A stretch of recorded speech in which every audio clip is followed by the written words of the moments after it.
إن الحمد لله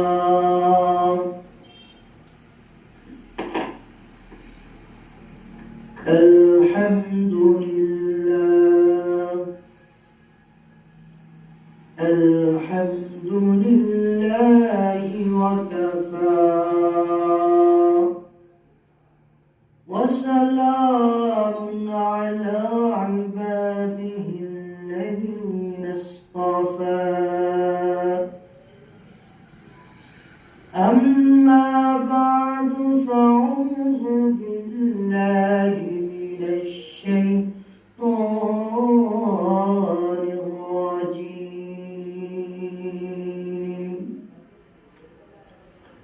بسم الله الرحمن الرحيم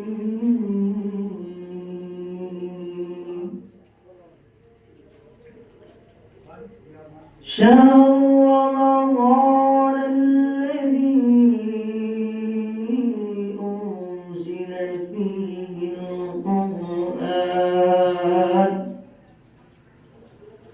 أنزل فيه القرآن هدى للناس وبينات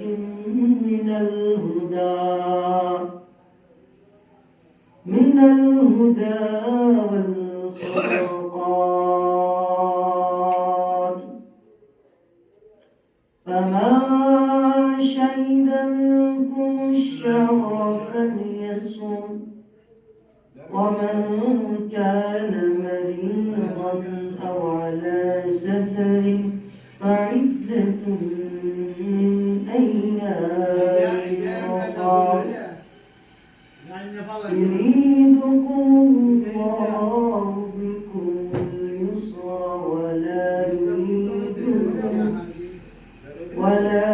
يريد بكم العسر ولتكملوا العدة ولتكبروا الله على ما هداكم لعلكم تشكرون صدق الله المولانا العظيم وصدق رسوله النبي الكريم ونحن على ذلك من الشاهدين والشاكرين والحمد لله رب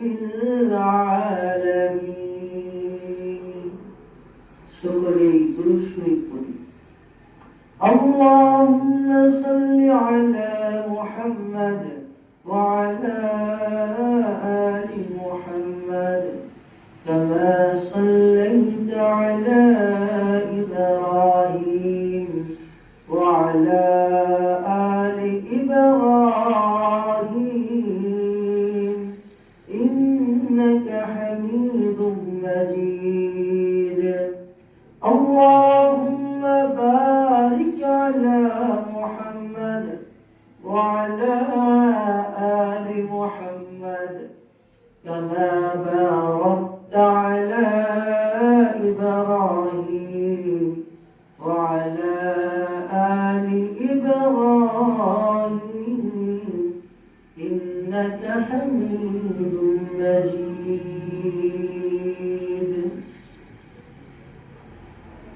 الحمد لله الله جل شانه দরবারে লাখ কোটি শুকরিয়া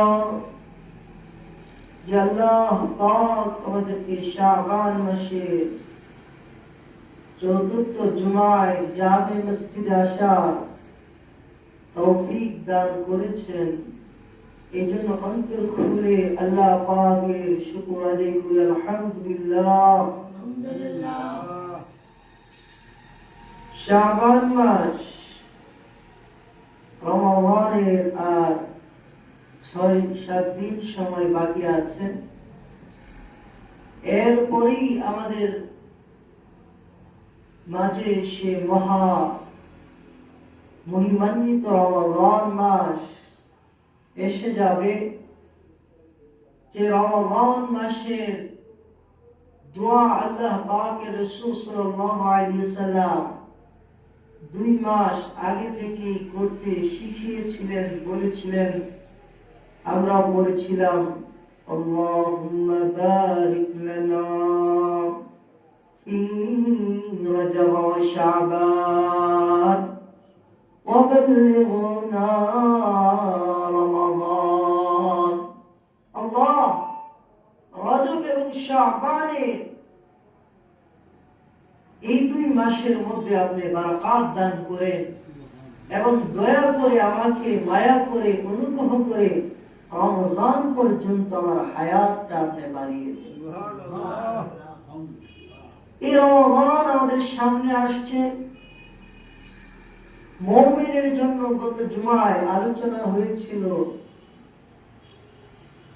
যে রমজান মাসের গুরুত্ব, ফাজাইল, এগুলো গত জুমায় আলোচনা করা হয়েছিল। বলা হয়েছিল যে রমজানের দাম, গুরুত্ব কেন বেড়েছে।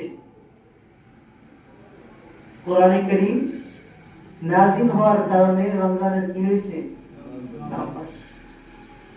গত জুমায় আলোচনা হয়েছিল, দীর্ঘক্ষণ আলোচনা করেছিলাম যে কোরআনে কারীম এই রমজানে নাযিল হওয়ার কারণে আল্লাহ তাআলা রমজানের দাম বাড়িয়ে দিয়েছেন।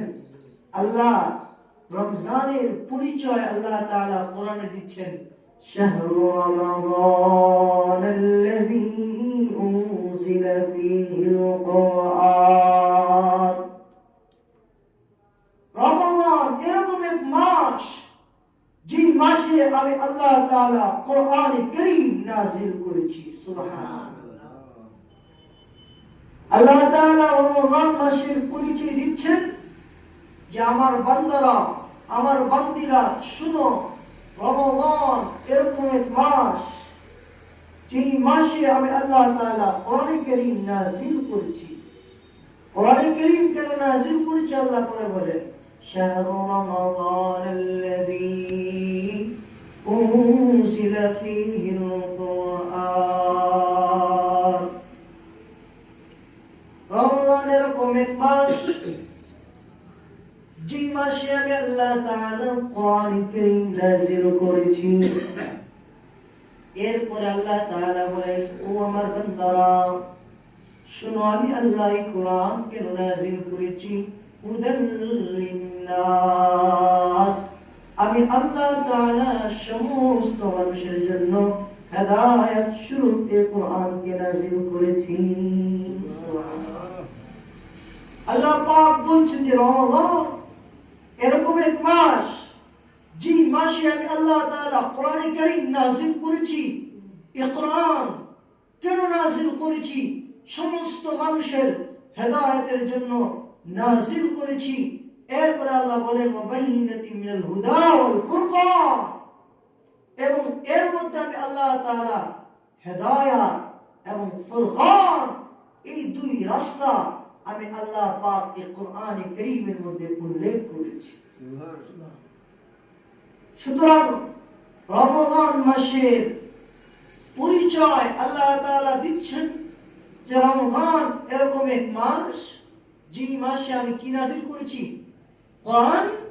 কোরআনে কারীম নাযিল করেছি। কোরআনে কারীম আল্লাহ তাআলা কেন নাযিল করেছেন? হুদাল লিন্নাস, সমস্ত মানুষের হেদায়েতের জন্য আল্লাহ তাআলা কি নাযিল করেছেন? কোরআনে কারীম নাযিল করেছেন। তাহলে আমরা এখানে 3টা কথা পাইলাম। 1 নাম্বার, রমজানের দাম কেন বাড়লো? কোরআন শরীফ নাযিল হওয়ার কারণে। 2 নাম্বার হলো কোরআন শরীফ কেন নাযিল হয়েছে? মানুষের হেদায়েতের জন্য, পথ প্রদর্শনের জন্য। এরপর আল্লাহ বলেন হেদায়েতটা কিরকম হবে? বাইনাতিন মিনাল হুদা ওয়াল ফুরকান, যার মধ্যে আমি আল্লাহ তাআলা হেদায়েত এবং ফুরকান আমি আল্লাহ তাআলা স্পষ্ট করে বর্ণনা করেছি। হেদায়েতের রাস্তা আমি আল্লাহ তাআলা পরিপূর্ণভাবে কোরআনে কারীমের মধ্যে বর্ণনা করেছি। হক বাতিলের কথা আমি আল্লাহ তাআলা এই কোরআনে কারীমে পরিপূর্ণভাবে বর্ণনা করেছে। তাহলে বোঝা গেল রমজান হলো এরকম মাস যে মাসে কোরআন নাযিল হয়েছে, এবং এই কোরআন নাযিল করেছেন কেন? মানুষের হেদায়েতের জন্য। আর এই কোরআন সম্বন্ধে আল্লাহ শুরুতে বলা হয়েছিল, সূরা বাকারার শুরুতে আল্লাহ বলতেছেন এই কোরআন কিরকম কিতাব, যালিকাল কিতাবু লা রাইবা ফীহ। এই কোরআন এরকম এক কিতাব যেই কিতাবের মধ্যে কোনো কি নাই, সন্দেহ নাই। এই বিষয়ে আলোচনা হয়েছিল। এরপর আল্লাহ বলেন হুদাল্লিল মুত্তাকিন, এই কোরআন হলো মুত্তাকিদের জন্য হেদায়েত। সুবহানাল্লাহ। তাহলে এখানে দুইটা আয়াতের সাংঘর্ষ হয়ে গেল। এই যে এখানে রমজানের আয়াত পড়লাম, এখানে আল্লাহ হুদাল্লিন নাস, যে কোরআন সমস্ত মানুষের জন্য হেদায়েত। আবার সূরা বাকারার শুরুতে আল্লাহ তাআলা বলেন হুদাল্লিল মুত্তাকিন, এই কোরআন মুত্তাকিদের জন্য হেদায়েত। এর কথা দুইটা হইল না একটা হইল? তো বুঝছেন, এক জায়গায় বসে কোরআন মুত্তাকিদের জন্য হেদায়েত, আরেক জায়গায় বলেছেন যে এই কোরআন সমস্ত মানুষের জন্য হেদায়েত। কথা একটা না দুইটা? আল্লাহ কি ভুল বলেছেন? না। আল্লাহ এক জায়গায় বলতেছেন মুত্তাকিদের জন্য হেদায়েত, আরেক জায়গায় বলতেছেন যে এই কোরআন হলো সমস্ত মানুষের জন্য হেদায়েত। এর অর্থ কি? যেখানে হুদাল্লিন নাস, সমস্ত মানুষের জন্য আল্লাহ হেদায়েতের কথা বলেছেন, এর অর্থ হলো একেবারে আদম আলাইহিস সালাম থেকে যত মানুষ আছে, কিয়ামত পর্যন্ত যত মানুষ আসবে, সমস্ত মানুষের জন্য আল্লাহ পাক এই কোরআনকে হেদায়েত হিসাবে প্রেরণ করেছেন। এখন কথা হলো এই হেদায়েত সমস্ত মানুষের জন্য আল্লাহ তাআলা এই কোরআনকে বানাইছেন, কিন্তু সবাই হেদায়েত গ্রহণ করবে না। সবাই হেদায়েত কি করবে না? গ্রহণ করবে না। এই পথ গ্রহণ করবে না। গ্রহণ করবে কারা?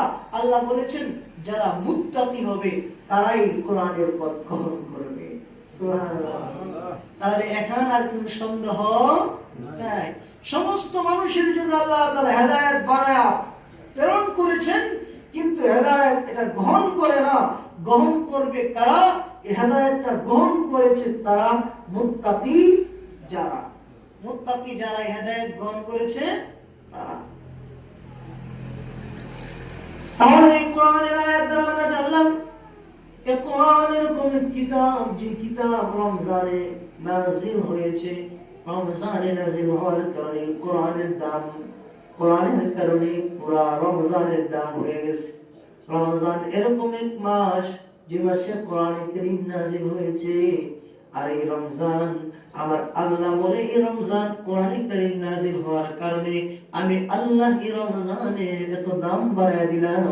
এই রমজানে তুমি একবার সুবহানাল্লাহ বলবা, ৭০ বার সুবহানাল্লাহ বলার সওয়াব হবে। সুবহানাল্লাহ। তাহলে রমজানের দাম বাড়লো কিসে?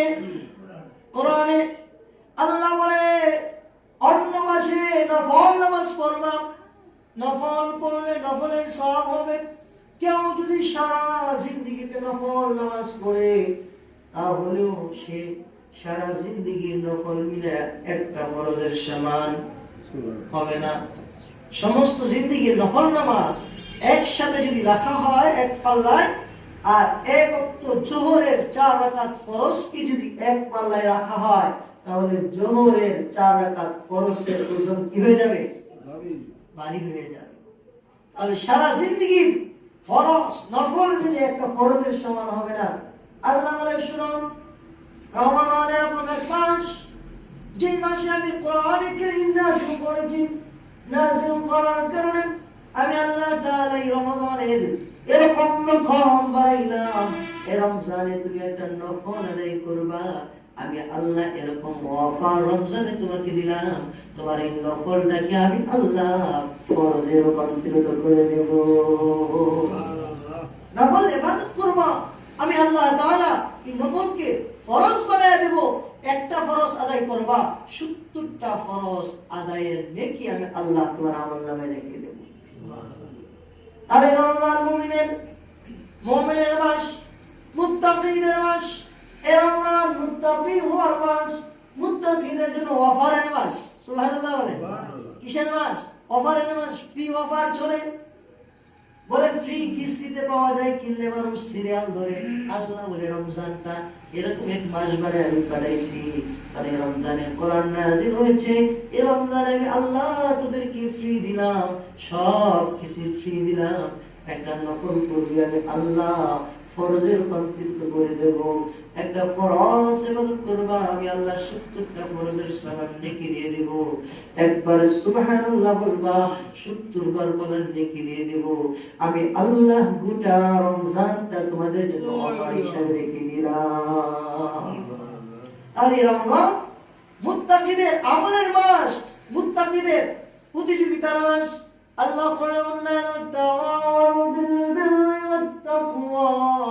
তোমরা তাকওয়ার ক্ষেত্রে প্রতিযোগিতা করো। সুবহানাল্লাহ। তাকওয়া এবং নেক কাজের ক্ষেত্রে প্রতিযোগিতা করো। ওয়ালা তাওয়াউ বিল ইসমি ওয়াল উদওয়ান। আমার বান্দারা গুনাহের কাজ এবং পরনিন্দা খারাপ কাজে তোমরা প্রতিযোগিতা করিও না। কিন্তু আমাদের দেখা যায় খারাপ কাজে প্রতিযোগিতা বেশি না কম? বেশি। নেক কাজে প্রতিযোগিতা নাই। আল্লাহ বলতেছে রমজানের কোন মাস মুত্তাকি হওয়ার মাস। রমজান কি হওয়ার মাস? মুত্তাকি হওয়ার মাস। এই রমজানে তুমি ইবাদত করে মুত্তাকি হইবা। মুত্তাকি হওয়ার জন্য আমি আল্লাহ তাআলা নফলকে কি বানাইলাম? নফল আদায় করলে কি হবে? ফরজের সওয়াব হবে। আর একটা ফরজ আদায় করলে কি হবে? 70টা ফরজের নেকি পাওয়া যাবে। একবার সুবহানাল্লাহ বললে কয়বার সুবহানাল্লাহর সওয়াব? 70 বার সুবহানাল্লাহর সওয়াব। একবার আলহামদুলিল্লাহ বললে 70 বার আলহামদুলিল্লাহর সওয়াব। সুবহানাল্লাহ বলেন। এক টাকা দান করলে 70 টাকা দানের সওয়াব। সুবহানাল্লাহ বলেন না? এই যে রমজান এরকম এক মাস, এরকম এক অফার দিলাম, অফার দিয়ে আমি আল্লাহ করে এক মাসে পরিপূর্ণ মুত্তাকি হওয়ার সুযোগ দিয়ে দিলাম। এই রমজান মাসকে মুত্তাকিরা কাজে লাগাবেন। মুত্তাকিদের জন্য রমজান ফায়দা দেওয়ার মাস। মুত্তাকিরা এই রমজানে ইবাদত করবে কার? আল্লাহর। মুত্তাকিরা সমস্ত কাজ থেকে ফারিগ হয়ে, সমস্ত কাজ থেকে ফারিগ হয়ে রমজানটা শুধু কার ইবাদত করবে? আল্লাহ তাআলার। এইজন্য আমাদের আকাবির আসলাফরা যারা ছিলেন, আমাদের মাযহাবের ইমাম আবু হানিফা রাহমাতুল্লাহ আলাইহি, ওনার ব্যাপারে শোনা যায় রমজান আসলে ইমাম আবু হানিফা রাহমাতুল্লাহ আলাইহি 65 খতম কোরআনে কারীমের তেলাওয়াত করতেন। সুবহানাল্লাহ। 63 খতম কোরআনে কারীমের খতম করতেন। আমরা তো পুরো রমজানে খতম কোরআনে কারীমের তেলাওয়াত করি না। আমাদের মাযহাবের ইমাম আবু হানিফা রাহমাতুল্লাহ আলাইহি রমজান আসলে কয় খতম করতেন? 63 খতম। দিনে 1 খতম, রাতে 1 খতম। সুবহানাল্লাহ। তারাবির মধ্যে 3 খতম করতেন। আমরা তো কোরআনে কারীম তেলাওয়াতই করি না। তারাবির নামাজের তো গুরুত্ব আমাদের ভিতরে নাই। তারাবির নামাজ খতমে তারাবি পড়ে না, সূরা তারাবি পড়ে আবার ওযু তাড়াতাড়ি পড়ে। অথচ ঘন্টার কি ঘন্টা খেলা দেখতেছে দাঁড়ায়া, খেলতেছে 1 ঘন্টা 2 ঘন্টা দাঁড়ায়া খেলা দেখে তার পা ব্যথা করে না। আর 1.5 ঘন্টার সময় সে নামাজে দাঁড়িয়ে আল্লাহ পাকের কোরআন তেলাওয়াত শুনবে, এটা তার মনে মানে না। এরকম মুসলমান আছে না নেই? তারা নামাজের মধ্যে কোরআনে কারীমের তেলাওয়াত শুনবে, এটা তাদের মনে যায় না। অথচ আমাদের আকাবির আসলাফরা কিরকম ছিলেন? ইমাম আবু হানিফা রাহমাতুল্লাহ আলাইহির কথা বললাম। আমার আপনার পয়গম্বর মুহাম্মদ রাসূলুল্লাহ সাল্লাল্লাহু আলাইহি ওয়াসাল্লাম 2 রাকাত নামাজে দাঁড়ায়া গোটা কোরআনে কারীমের খতম দিয়ে দিতেন। সুবহানাল্লাহ। সারা রাত নামাজ দাঁড়ায় কাঁদতেন, কোরআনে কারীমের খতম করতেন। উসমান রাদিয়াল্লাহু তাআলা নামাজের মধ্যে দাঁড়ায়া দীর্ঘ নামাজ পড়তেন। গোটা নামাজের মধ্যে 2 রাকাত নামাজের মধ্যে পুরা কোরআন কারীমের খতম করতেন। এরকম ভাবে নামাজ পড়তেন। আবু বকর রাদিয়াল্লাহু তাআলা ফজরের নামাজ যখন পড়াইতেন এত দীর্ঘ তেলাওয়াত করতেন, যে মনে হয় সূর্য উঠে যাবে। এরকম ভাবে কোরআনে কারীমের তেলাওয়াত সাহাবায়ে কেরামের মধ্যে এরকম ভাবে ছিল, এরকম ভাবে কোরআনে কারীমের তেলাওয়াত সাহাবায়ে কেরাম করতেন। কেনই করবেন না? কারণ আল্লাহ বলেছেন কোরআনের তেলাওয়াত করলে ঈমান বাড়ে। সুবহানাল্লাহ বলেন না? وَإِذَا تُلِيَتْ عَلَيْهِمْ آيَاتُهُ زَادَتْهُمْ إِيمَانًا।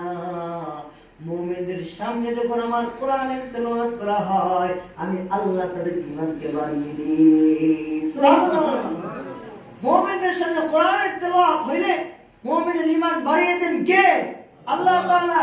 এজন্য সাহাবায়ে কেরাম ঈমান বাড়ানোর জন্য কোরআন কারীমের তেলাওয়াত বেশি বেশি করে করতেন। রমজান আসতেছে, কোরআনের তেলাওয়াত কম হবে না বেশি হবে? বেশি হবে। কোরআন কারীমের তেলাওয়াত বেশি করলে ঈমান বাড়িয়ে দিবেন কে? وَإِذَا تُلِيَتْ عَلَيْهِمْ آيَاتُهُ زَادَتْهُمْ إِيمَانًا। আল্লাহ বলে যখন আমার কোন বান্দা আমার কোরআনের আয়াত তেলাওয়াত করে, আমি আল্লাহ তার ঈমানকে বাড়িয়ে দিই। এজন্য সাহাবায়ে কেরামের ঈমান এত মজবুত ছিল, এত পাক্কা পুক্ত ছিল যে কাফেরদের সামনে বিসমিল্লাহ বলে খালিদ বিন ওয়ালিদ রাদিয়াল্লাহু তাআলা বিষ পান করছেন তো মরেন নাই। সুবহানাল্লাহ। আসতে বলেন বিষ পান করলে বাঁচবেন? রোমের পারস্যের বাদশার সামনে বলল, বাদশার সামনে বিষের বোতল বাদশা রাখবো। বাদশা বলল এই বিষ মারে। খালিদ বিন ওয়ালিদ বলে মারার মালিক কে? মারার মালিক কে? আল্লাহ। ইন্না সালাতি ওয়া নুসুকি ওয়া মাহইয়ায়া ওয়া মামাতি লিল্লাহি রাব্বিল আলামিন। আল্লাহু আকবার। ইব্রাহিম আলাইহিস সালাম একদম বলেন ইন্না সালাতি ওয়া নুসুকি ওয়া মাহইয়ায়া। আল্লাহ আমার নামাজ, আমার ইবাদত, আমার হায়াত, আমার জীবন, আমার মরণ সব কার জন্য? আল্লাহ তোমার জন্য।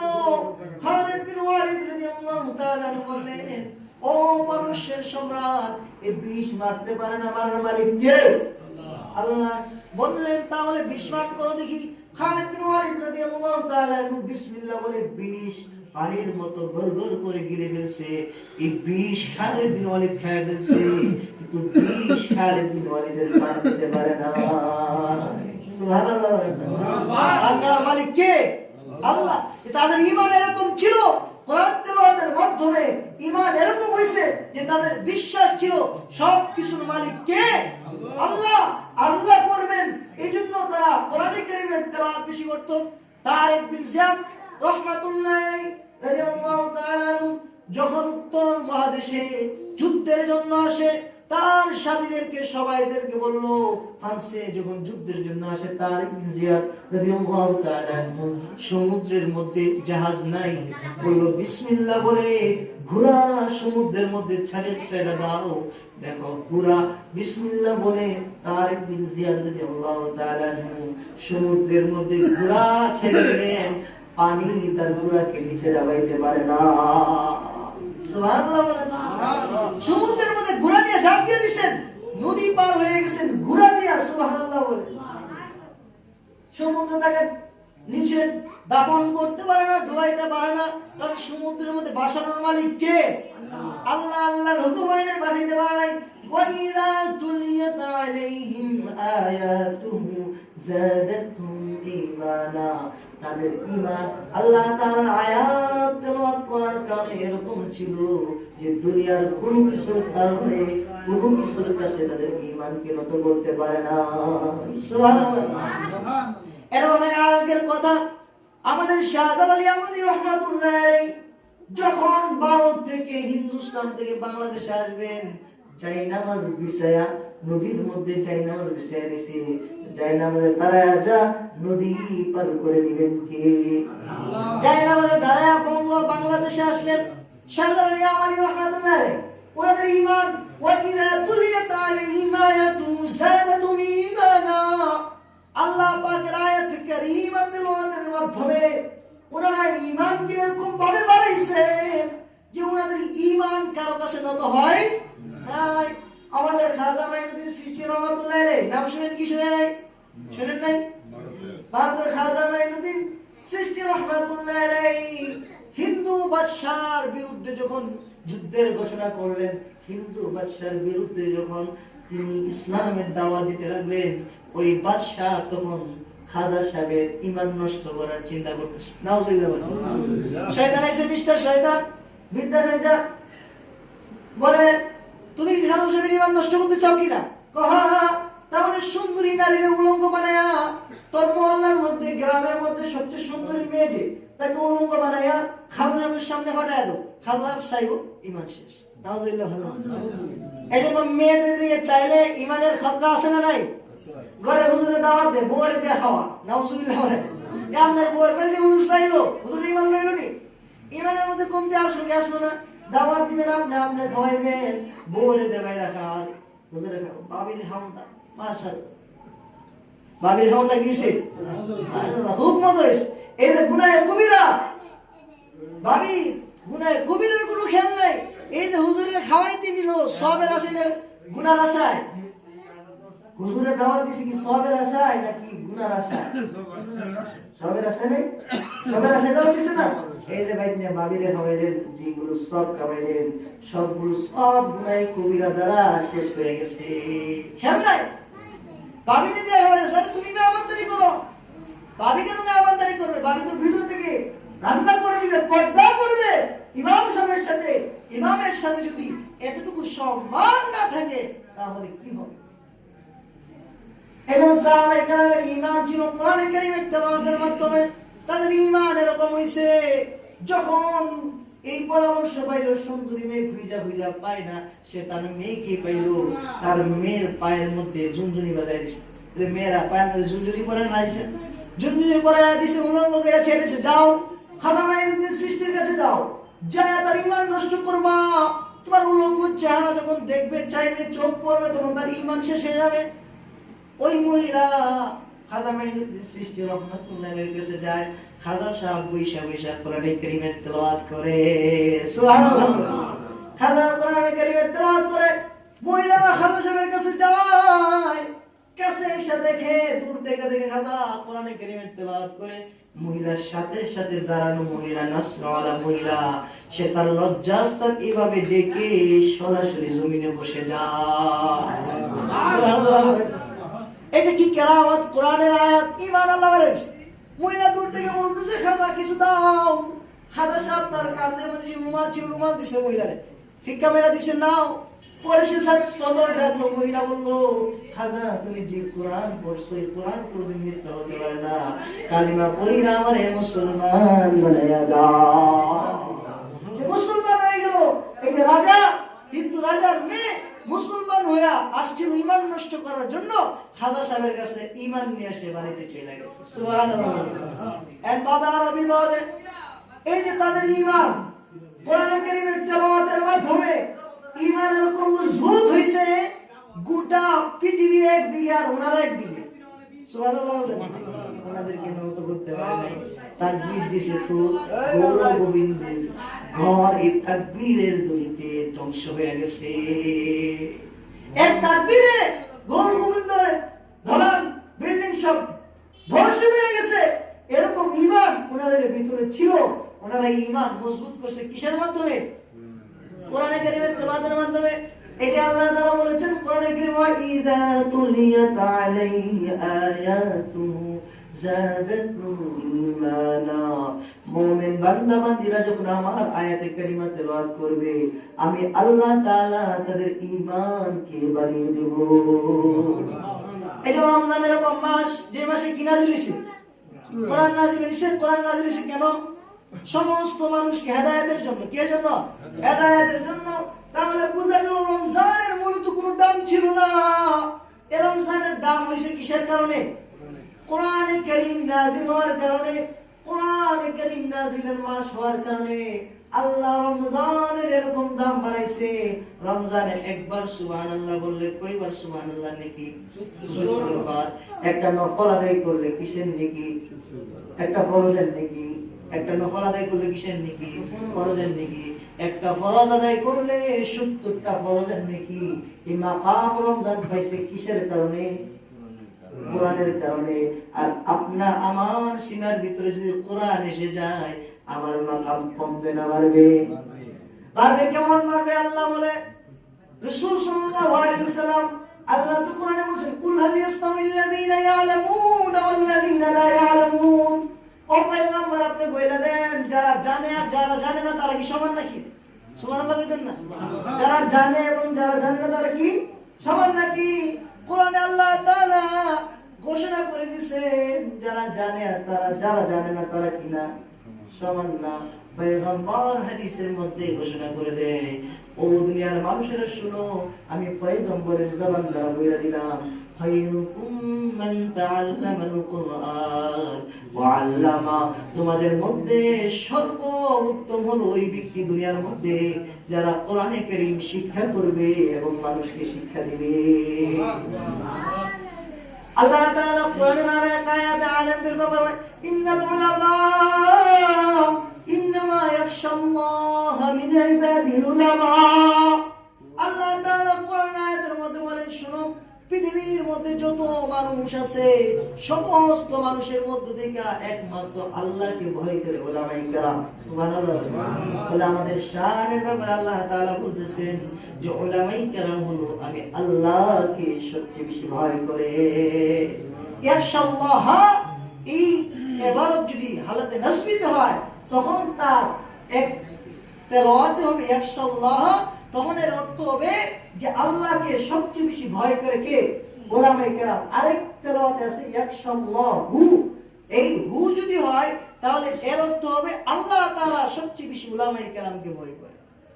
দুই তেলাওয়াতে পড়া যায়, দুই ভাবে পড়া যায়। 7 কেরাতে কোরআনে কারীম পড়া যায়। আমরা কারী নাফি রাহমাতুল্লাহ আলাইহি তেলাওয়াতে কোরআন তেলাওয়াত করি। ইয়াখশাল্লাহু যদি হয় তখন তার অর্থ কি হবে? আল্লাহ তাআলা উলামায়ে কেরামকে কি করেন? ভয় করার অর্থ কি? আল্লাহ তাআলা তার হকের ব্যাপারে উলামায়ে কেরামকে ভয় করে। উলামায়ে কেরাম তো সব জানে, উলামায়ে কেরাম সব কিছু জানে আল্লাহ তাআলার ব্যাপারে, আল্লাহ তাআলার সাথে সম্পর্কের ব্যাপারে। এজন্য আল্লাহ তাআলা ভয় পায় কোন দিক থেকে কি জানি কি কইরালা। সুবহানাল্লাহ। এজন্য আল্লাহ তাআলা বলেন, রমজানের দাম বাড়লো কেন? রমজানের দাম বাড়ছে কেন? বলেন সবাই। কোরআনের কারণে। কোরআন নাযিল হয়েছে কেন? মুত্তাকি বানানোর জন্য। কোরআন নাযিল হয়েছে কেন? মুত্তাকি বানানোর জন্য। আর মুত্তাকি হওয়ার মাস কোনটা? রমজান। তো রমজান আমাদের সামনে আসতেছে। রমজান আমাদের কি আসতেছে? তাহলে মুত্তাকি হওয়ার সময় আমাদের সামনে আসতেছে। তাহলে এখানে তিনটা কথা নাম্বারে, রমজান মাস কোন মাস? যে মাসে কোরআন নাযিল হয়েছে। কোরআন আল্লাহ তাআলা নাযিল করছেন কেন? মানুষের মুত্তাকিদের হেদায়েতের জন্য। আর এই মুত্তাকি আল্লাহ বানাবেন কোন মাসে? রমজান মাসে আল্লাহ ওয়াফাত দিবেন। এইজন্য এই রমজান মাসকে আমাদের কাজে লাগায়া ইবাদত কোন করবেন না বেশি করবেন? বেশি বেশি করে ইবাদত করতে হবে। আল্লাহ তাআলা বলেন, কুতিবা আলাইকুমুস সিয়ামু কামা কুতিবা আলাল্লাযীনা মিন ক্বাবলিকুম লাআল্লাকুম তাত্তাকুন। সুবহানাল্লাহ। আল্লাহ বলে তোমাদের উপর রমজানের রোজাকে ফরজ করা হয়েছে। আল্লাহ বলছে, আমার বান্দা, তোমাদেরকে আমি আল্লাহ সান্ত্বনা দিতেছি। কারণ যদি আমি বলি তোমাদের উপর রমজানের রোজা ফরজ, গত সপ্তাহে আলোচনা হয়েছিল, এরপর থেকে বলতেছি তোমরা ভয় পেয়ে যাইবা। এজন্য আমি বললাম, কুতিবা আলাইকুমুস সিয়ামু কামা কুতিবা আলাল্লাযীনা মিন ক্বাবলিকুম। আমি আল্লাহ তোমাদের উপর রমজানের রোজাকে ফরজ করেছি, যেরকম তোমাদের পূর্ববর্তীতে তোমাদের বাপ দাদার উপরও রমজানের রোজাকে ফরজ করেছিলাম। সুবহানাল্লাহ। আপনাকে একটা কাজ দিছে, এই কাজটা তুমি কইরো। তখন প্রথম এই কাজটা করলে কি লাগে? ভয় লাগে। যে বলে তোর ভাবি ওই কাজটা করছে, বাবা করছে, যখন বাবা পারলে আমিও কি করবো? আর আল্লাহ বলে, বান্দা, ভয়ের কোনো কারণ নাই। রমজানে তোমরা 2 বেলা 3 বেলা না খেয়ে থাকবা, বইয়ের কোনো কারণ নাই।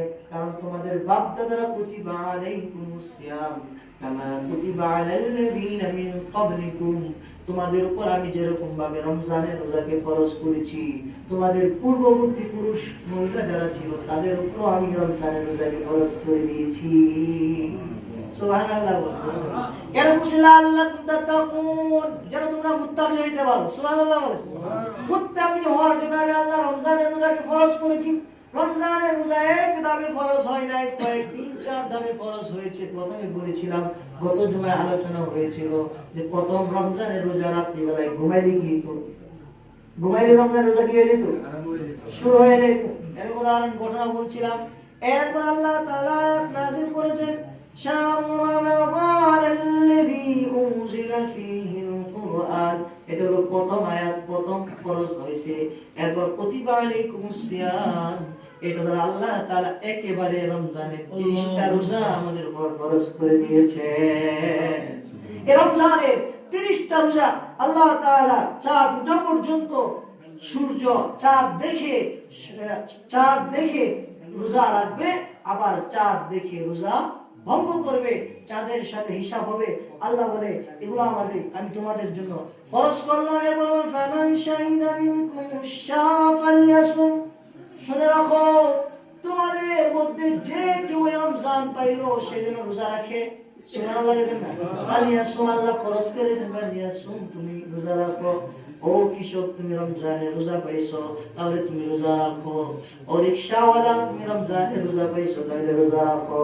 ও শ্রমিক, তুমি রমজানে রোজা পাইছো, তাহলে রোজা রাখো। কারণ কি, আমি আল্লাহ তাআলা এই রমজানকে তোমাদের জন্য মুত্তাকি হওয়ার মাধ্যম বানাইছি, মুত্তাকি হওয়ার মাস বানাইছি। সুতরাং এই রমজানে তোমরা রোজা রেখে আমি আল্লাহ তাআলার ইবাদত করে তোমরা পরিপূর্ণ মুত্তাকি হয়ে যাইবা। এই রমজানকে আল্লাহ তাআলা আমাদেরকে মুত্তাকি হওয়ার জন্য আল্লাহ তাআলা এই রমজান দিয়েছেন। এরপর থেকে আগামী সপ্তাহে আলোচনা হবে ইনশাআল্লাহ। তাহলে রমজান হলো মুত্তাকিদের মাস। কিসের মাস? মুত্তাকিদের মাস। আর মুত্তাকিরা এই রমজানে কি করবে? বেশি বেশি করে কি করবে? কোরআনে কারীমের তেলাওয়াত করবে।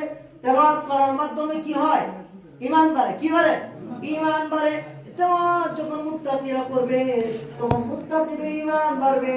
কোরআনের সাথে যখন আমাদের সম্পর্ক হবে, আমাদের মাকাম মর্যাদা বাড়বে, আমাদের ইজ্জত বাড়বে, আমাদের সম্মান বাড়বে। আর কোরআনের সাথে যখন আমাদের সম্পর্ক হবে না, আমাদের মাকাম ইজ্জত সব কিছু আল্লাহ তাআলা কমায় দিবে। এজন্য কোরআনের সাথে আমাদের সম্পর্ক করতে হবে, গভীর সম্পর্ক। যখন কোরআনের সাথে আমাদের সম্পর্কটা গভীর হবে, তখন আমাদের ইজ্জত বাড়িয়ে দিবেন কে? আল্লাহ তাআলা। এজন্য কোরআনের সাথে সম্পর্ক করার চেষ্টা করা। এখন থেকে ভারতের মধ্যে একটা মহল্লা ছিল, যে মহল্লাটার নাম ছিল মূর্খের মহল্লা। এই মহল্লার মধ্যে কোনো মানুষ শিক্ষিত ছিল না, অশিক্ষিত সব ছিল। মূর্খের মহল্লা, মানুষ বলতো এটা মূর্খের মহল্লা। এই মহল্লার মধ্যে এক লোক মারা গেছে, তার জানাজা দিবে, কাফন করবে, দাফন করবে, কেউ জানে না। কাফনও জানে না, দাফনও জানে না, জানাজার দোয়াও জানে না। এমন আছে না আমাদের সামনে? অনেক আছে। যদি বলা হয় জানাজার দোয়া কি, বলতে পারবে না। জানাজার সানাটা কি, বলতে পারবে না। দুরূদ শরীফ থেকে বলতে পারবে না। বালেগ পুরুষ এবং মহিলার জন্য এক দোয়া, নাবালেগ ছেলের জন্য এক দোয়া, নাবালেগ মেয়ের জন্য আরেক দোয়া। এই দোয়াগুলি পারে না। তো মূর্খের মহল্লা, এই মহল্লা মানুষ এক নামে চিনে, এটা হলো মূর্খের মহল্লা। এখানে কোনো শিক্ষিত মানুষ নাই। এই মহল্লা এক লোক মারা গেল, তার জানাজা করবে, কাফন করবে, দাফন করবে, কেউ নাই। তো মানুষগুলো এই লাশটাকে নিয়ে রাস্তার পাশে দাঁড়ায় গেছে। যদি কোনো আলেম পায় তাহলে তাকে দিয়া কাফন দাফন করায়, গোসল টোসল করায় জানাজা দিবে, তাকে কবরে রাখবে। এই পরিস্থিতিতে সকাল থেকে একেবারে দীর্ঘক্ষণ অপেক্ষা করতে করতে কোনো আলেম আসে না। একেবারে সন্ধ্যার কাছাকাছি আসরের নামাজের সময় হয়ে যাবে, এরকম সময় দেখতেছে দূর থেকে সাইকেল আছে না, একদিন সাইকেল ছিল, সাইকেল পেলে একজন দাড়ি টুপিওয়ালা একজন লোক আসতেছে। আসার পরে উনি বললেন, আপনি কি হুজুর নাকি, জানাজার নামাজ পড়াইতে পারেন? হ্যাঁ, পড়াইতে পারি। আমরা তো জানেনি মূর্খের মহল্লা, আমরা জানাজাও পড়াইতে পারি না, কাফনও পড়াইতে পারি না, গোসলও দিতে পারি না, আমাদেরকে আপনি ব্যবস্থা করে দেন। এই আলেম তাদেরকে জানাজা, কাফন, দাফন, গোসল সব কিছুর ব্যবস্থা করলেন। ব্যবস্থা করে তাকে কবরে দাফন করলেন। দাফন করে কবরে রেখে আলেম তার বাড়িতে চলে গেলেন। আলেম বাড়িতে যাওয়ার পর বাড়িতে যায় দেখে সরকারি ব্রিটিশের অফিসে, সে ওই সময় চাকরি করত, ব্রিটিশের যুগ ছিল। আলেম তখন দেখে যে তার একটা বিশেষ ফাইল, এই ফাইলটা সে কবরস্থানের মধ্যে রেখে আসছে। আল্লাহর হিকমত, আল্লাহ বুঝাইতে চাই দুনিয়ার মধ্যে কিছু ঘটনা এরকম আছে, আল্লাহ মানুষকে দেখায় যে দেখো আখিরাত আছে, দেখে আল্লাহ বুঝাইতে চায়। কবর, হাসর নাসর এগুলো সব কি? সত্য। মাঝে মাঝে এরকম ঘটনা আল্লাহ তাআলা কি করেন দেখায়। আমাদের বাংলাদেশে তো 3-4টা দেখাইছে। মাঝে মাঝে ফেব্রুয়ারি বান্না 50 বছর পরে রাস বেশি আসছে, এখনো রাসের কিছু হয় না। এরকম খবর শুনছেন না আপনারা? আমরা শুনছি 2-3 বার। এরকম হয়, আল্লাহ তাআলা দেখাইতে চান। তো এই যে আল্লাহ দেখাইতে চাইলেন যে আমি কি করি, দেখ কোরআনের ভালোবাসা যাদের হৃদয়ে আছে আমি আল্লাহ তাআলা তাদের কি করি। এই যে আলেম দেখলেন তার কাগজগুলো ফেলে আসে, আবার ধরে আসছে, তার চাকরি চলে যেতে পারে, ব্রিটিশ তো জালেম ছিল, ফাঁসি হইতে পারে, আবার আসছে, আবার এসে বলে ভাই আমি তো আমার ফাইলগুলো কবরের মধ্যে মনে হয় রেখে আসছি। বলে হুজুর আমরা তো মূর্খ মানুষ, আমরা কিছু জানি না, আপনি যা বলেন আমরা তা করতে রাজি আছি। আলেম বললেন ঠিক আছে, কবর আবার খনন করো, পাটিগুলো সরাও। কবর খনন করতে যায়, কবর খনন করলেন, এবার পাটিগুলো সরাইবেন। আল্লাহ আলেম বলতেছেন পাটি যখন সরাইলো, ওই মূর্খ মানুষের কবর থেকে পাটিটা সরানোর পরে এত সুন্দর ফুলের গান, এই গান দুনিয়ার কোন মানুষ জীবনে নাক দিয়ে শুনে না। এত সুন্দর গান আসতেছে, আমি তাড়াতাড়ি ফাইলটা নিয়ে বললাম লাগাও। আমার চক্ষু অন্তর কাঁপন শুরু হয়ে গেল। কি ব্যাপার, এই মূর্খ মানুষ কি এরকম আমল করছে যে আমলের কারণে আল্লাহ তাআলা তার মাকামে তো বাড়াইছে, কবরে দিয়েছে, তো কবর জান্নাতের বাগান হয়ে গেছে। আমি তার বাড়িতে গেলাম, তার স্ত্রীকে নখ দিলাম, বিদ্যুৎ বললো কে? বললাম আমি। তোমার স্বামী কি এরকম আমল করতো যে আমলটা করার কারণে কবরে গেছে, তো কবরটা জান্নাতের বাগিচা হয়ে গেছে। ওই মহিলা বা তার মেয়ে বলতেছে হুজুর আমার স্বামী এরকম কিছু আমল করতো না, তবে আমি দেখতাম আমার স্বামী সারাদিন কাজ করতো, কাজ করে যখন রাত্রে বাড়িতে আসতো, ঘরে এসে ওই তক্তার মধ্যে একটা বই আছে, বইটা নিয়ে বলতো হাদা কালাম রাব্বি, হাদা কালাম রাব্বি, এটা আমার রবের কালাম, এটা আমার রবের কালাম। এই কথা বলে বলে ক্লান্ত, পড়তে পারতো না, আরবি পড়তে পারতো না, কোরআন পড়তে পারতো না, আর বলতো এটা আমার রবের কালাম, এটা আমার রবের কালাম। এটা বলে বুকে লাগাইতো, ছুটে লাগাইতো, নাকে লাগাইতো, চুমা দিত আর কাঁদতো। দীর্ঘক্ষণ কাঁদার পরে সেইটা রাখতো।